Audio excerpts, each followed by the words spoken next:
you believe God is behind events in history? Let's look at the incredible history of a nation that appeared dead for centuries before coming back into existence in the Oracle.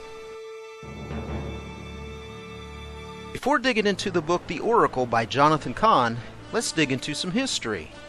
For all the land that you see, I will give to you and to your offspring forever.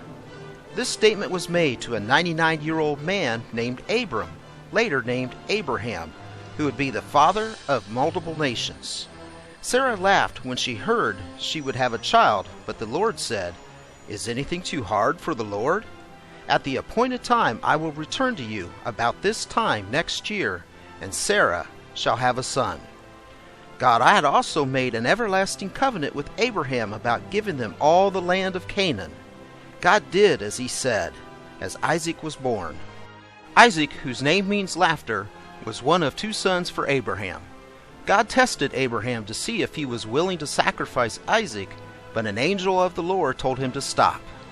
Because Abraham didn't withhold his son, God told him he would be blessed and multiply his offspring as the stars of heaven.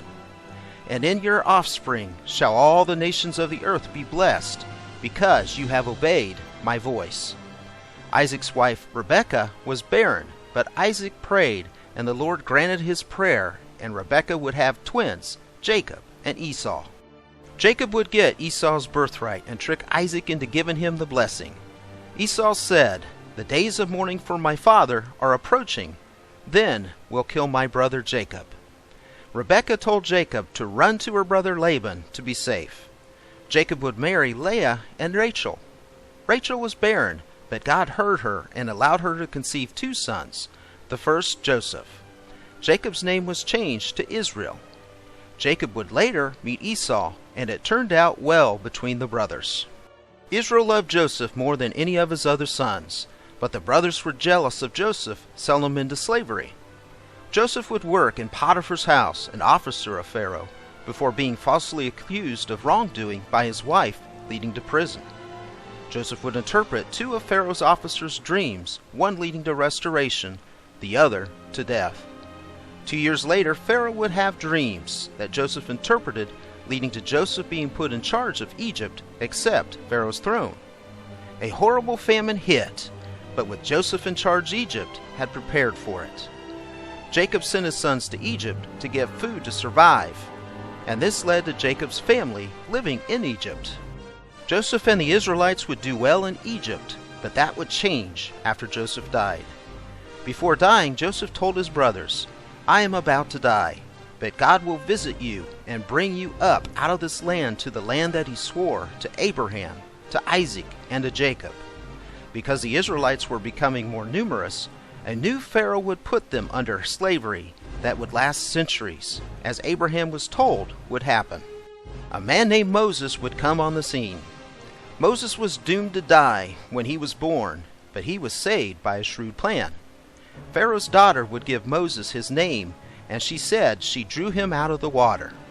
Moses would later kill an Egyptian who was beating a Hebrew that would lead to Pharaoh trying to kill Moses. Moses fled to Midian for 40 years. God remembered his covenant with Abraham, Isaac, and Jacob, and would send Moses and Aaron to free the people. As the previous Pharaoh drowned many male babies, that Moses escaped, the current Pharaoh's forces would be drowned in the Red Sea. Moses sent out 12 spies to the land of Canaan to check out the land to take. They came back with a report of the land being good, but 10 of the spies said they couldn't take the land that would lead to 40 years of wandering in the wilderness. Moses was told, "But charge Joshua, and encourage him and strengthen him, for he shall go across at the head of this people, and he will give them as an inheritance to the land which you will see." Joshua and Caleb had said they could take the land, causing the people to want to stone them. After that generation died off, it would be Joshua and Caleb leading them to the Promised Land. Wrapping up, notice every one of these individuals almost died or didn't have children, but God did not allow that to happen. Each one lived out his life into an old age between 110 and 180 years. God had a purpose for each person, and He has a purpose in your life. God told Moses, "But for this purpose I have raised you up, to show you my power, so that my name may be proclaimed in all the earth." And we know that for those who love God, all things work together for good, for those who are called according to His purpose, who saved us and called us to a holy calling, not because of our works, but because of His own purpose and grace, which He gave us in Christ Jesus before the ages began. We will pick up on this teaching starting with the kings, but be encouraged. God has a purpose for you. He saved these men for a purpose, and He wants you to be saved spiritually, to have everlasting life.